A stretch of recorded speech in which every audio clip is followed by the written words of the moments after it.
આ તરફ રાજકોટમાં આરએમસીની ચૂંટણી માટે સેન્સ પ્રક્રિયા હાથ ધરાય। 2 દિવસ 3 અલગ અલગ ઝોન પ્રમાણે આ સેન્સ પ્રક્રિયા ચાલનારી છે।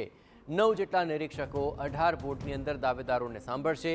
ઉમેદવારોને ટોળાશાહી ન કરવા ભાજપે કડક સૂચના આપી છે। અલગ અલગ વોર્ડમાં દાવેદારોનો જાણે કે રાફડો ફાટ્યો છે। એક જ વોર્ડમાંથી 50 થી 100 જેટલા દાવેદારો સામે આવી રહ્યા છે। પૂર્વ મેયર નૈના પેઢડિયા સહિત પૂર્વ કોર્પોરેટરે પણ દાવેદારી કરી છે। નિરીક્ષકો 3 નામોની પેનલ બનાવીને ચૂંટણી સમિતિને સોંપી દેશે। ચૂંટણી સમિતિ ઉમેદવારીના આખરી નામો રજૂ કરશે। રાજકોટ મહાનગરપાલિકાની ચૂંટણી માટે ભારતીય જનતા પાર્ટી દ્વારા આજે સેન્સ પ્રક્રિયાની શરૂઆત કરવામાં આવી છે। આપને હું દ્રશ્યો બતાવવા માંગીશ। રાજકોટના જે શીતલ પાર્ક નજીક આવેલ કમલમ ભાજપ કાર્યાલયના આ દ્રશ્યો છે કે જ્યાં અત્યારે જે અલગ અલગ વોર્ડના જે દાવેદારો છે તે પોતાની દાવેદારી કરવા માટે અહીં પહોંચ્યા છે। જે પ્રકારે તમે દ્રશ્ય જોઈ રહ્યા છો કે પૂર્વ મેયર નૈનાબેન પેઢડિયા છે તેઓ પણ અત્યારે પોતાની દાવેદારી કરવા માટે અહીં પહોંચ્યા છે।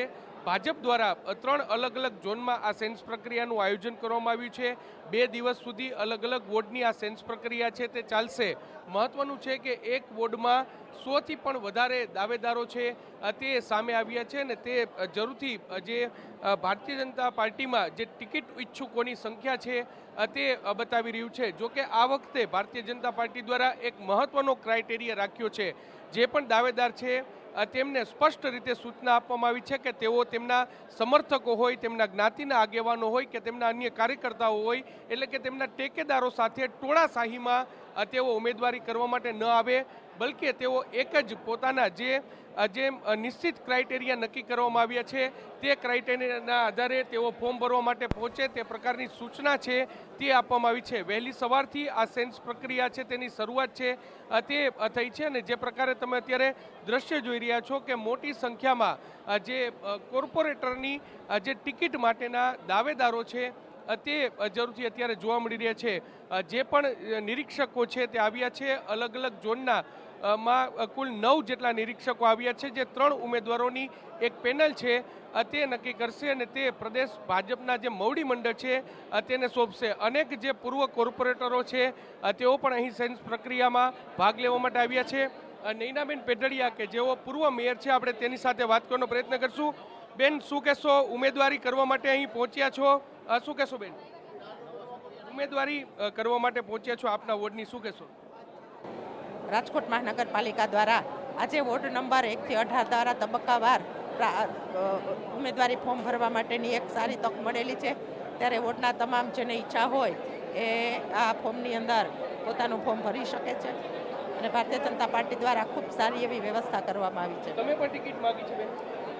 પાર્ટી જે નિર્ણય નક્કી કરે એ આધારે અમે કામ કરતા હોય છે। પણ એટલે જે નૈનાબેન પેઢડિયા છે જેઓ પણ અહીં જે ઉમેદવારી કરવા માટે પહોંચે છે ને, આ જ પ્રકારે જે અલગ અલગ જે કાર્યકર્તાઓ છે તે ઉમેદવારી કરવા માટે પહોંચ્યા છે।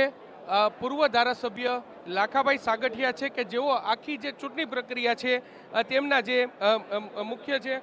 લાખાભાઈ, શું કહેશો? ઉમેદવારો મોટી સંખ્યામાં દાવેદારો છે ત્યાં પહોંચ્યા છે। સીટ 72 છે, ઉમેદવારો 72 થવાનું છે, પણ એક એક વોર્ડમાં 50 થી 100 જેટલા દાવેદારો આવ્યા છે। આજે રાજકોટ શહેરની જે સેન્સની પ્રક્રિયા છે એમાં દરેક વોર્ડમાંથી 50-60 લોકો જે અત્યારે સેન્સ દેવા આવ્યા છે, પણ કાર્યકર્તાની દરેકની એક ટિકિટ માંગવાનો હક હોય છે। એના અનુસંધાને દરેક કાર્યકર્તા અત્યારે સેન્સ માટે આવ્યા છે ને પોતાની ટિકિટના દાવેદાર થયા છે। એટલે એક વોર્ડમાંથી 50 થી 60 અને 100 જેટલા દાવેદારો છે તે આવ્યા છે ને દરેક વ્યક્તિ છે તે પોતે પોતાનો મજબૂત દાવો છે તે કરી રહ્યા છે। મોટી સંખ્યામાં જે કાર્યકર્તાઓ છે ત્યાં પહોંચ્યા છે। 2 દિવસ સુધી આ સેન્સ પ્રક્રિયા છે તે ચાલવાની છે અને દરેક વોર્ડ વાઇઝ 3 નામોની પેનલ મોકલી અને જે નિરીક્ષકો છે તે જરૂરથી જે પ્રદેશ મોવડી મંડળ ચૂંટણી સમિતિને આપશે અને ત્યારબાદ અંતિમ યાદી છે તે તૈયાર થશે। કેમેરા પર્સન ભાવેશ લશ્કરી સાથે મોહિત ભટ્ટ, TV9 રાજકોટ। તો ચૂંટણી સમિતિ આખરી નામો રજૂ કરશે, પરંતુ એક વોર્ડની અંદર 50 થી 100 જેટલા દાવેદારો અત્યારે સામે આવી રહ્યા છે। વોર્ડ નંબર 2 માંથી દાવેદારીને લઈને મહત્વપૂર્ણ સમાચાર આવી રહ્યા છે। હાલ જે વિગતો મળી છે તે અનુસાર અનિલ મકવાણા સામે ભ્રષ્ટાચારના આરોપ છે। અને આરોપોનો તેઓ સામનો કરી રહ્યા છે. પૂર્વ કોર્પોરેટર અનિલ મકવાણાના પત્નીએ હવે દાવેદારી કરી છે અને તેમણે વોર્ડ નંબર 2માંથી આ દાવેદારી કરી હોવાની વિગતો મળી રહી છે. આ પહેલાં જે આરોપો લાગ્યા હતા તો હવે અનિલ મકવાણાના પત્ની આ વખતે મેદાનમાં ઉતરશે અને તેમણે આ દાવેદારી નોંધાવી છે.